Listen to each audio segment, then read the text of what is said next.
Welcome back to the channel.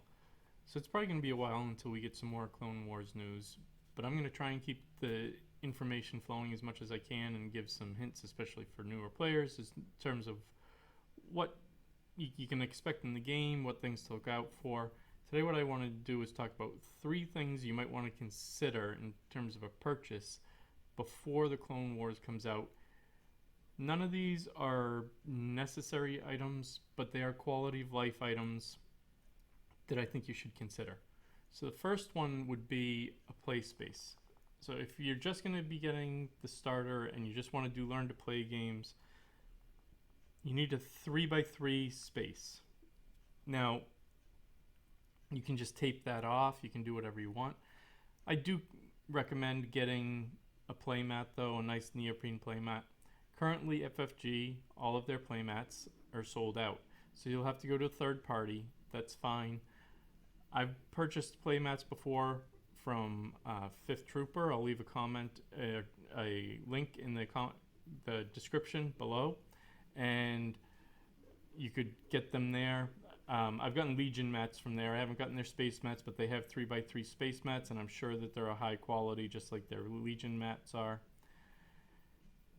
And again, it's just a quality of life thing. If you're considering going and playing the full 400-point game, which I would recommend because that's how Armada is meant to be played, then you'll need a 6x3 space.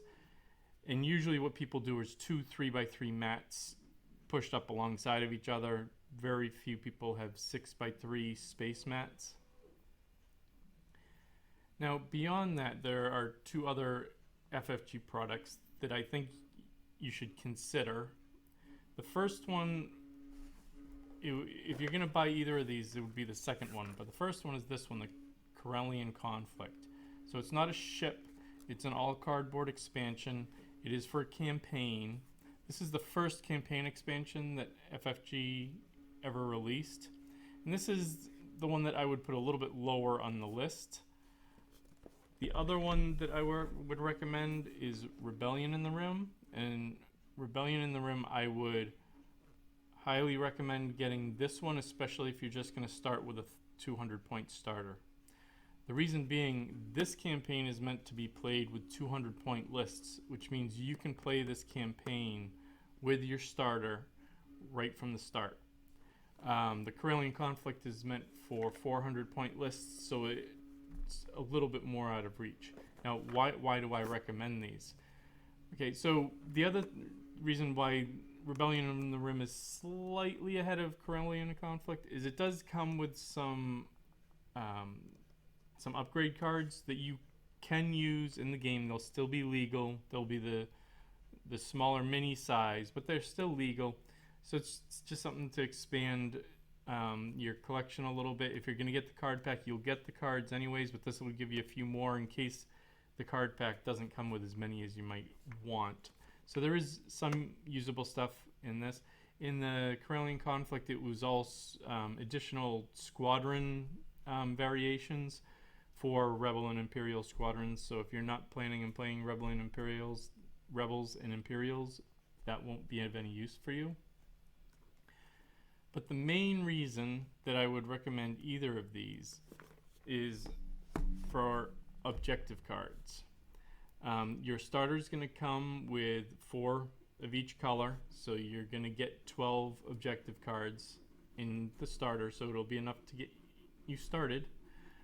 But if you're going to play regularly, if you're going to play, especially if you're going to play tournaments, but if you're going to play regularly, this is going to add a lot of variety to your game by having the extra objective cards.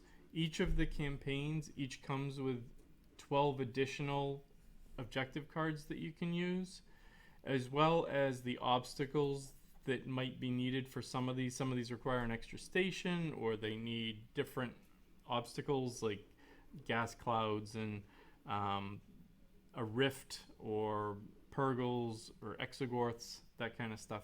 That will all be included in each of the expansions so that you can play those other objectives, which is just going to add a lot of variety to the game. And competitively, if you're going to play in tournaments, they're almost required so that you have every option available to you in terms of objectives to bring to the game. So that's it mostly. Those are the things. If I was going to rank them, I would rank getting play space set up and getting a mat as number one. At least start with a 3x3, but keep in mind the 6x3 space, because that's how Armada is supposed to be played. After that, I would recommend Rebellion in the Rim, just because there's more playability to this to somebody who's just going to be getting the starter. And then after that, the Kraylan Conflict, mostly for those other objective cards. But thank you very much. Quick video today. Keep Armadaing, like and subscribe, and we'll see you next time. Thank you.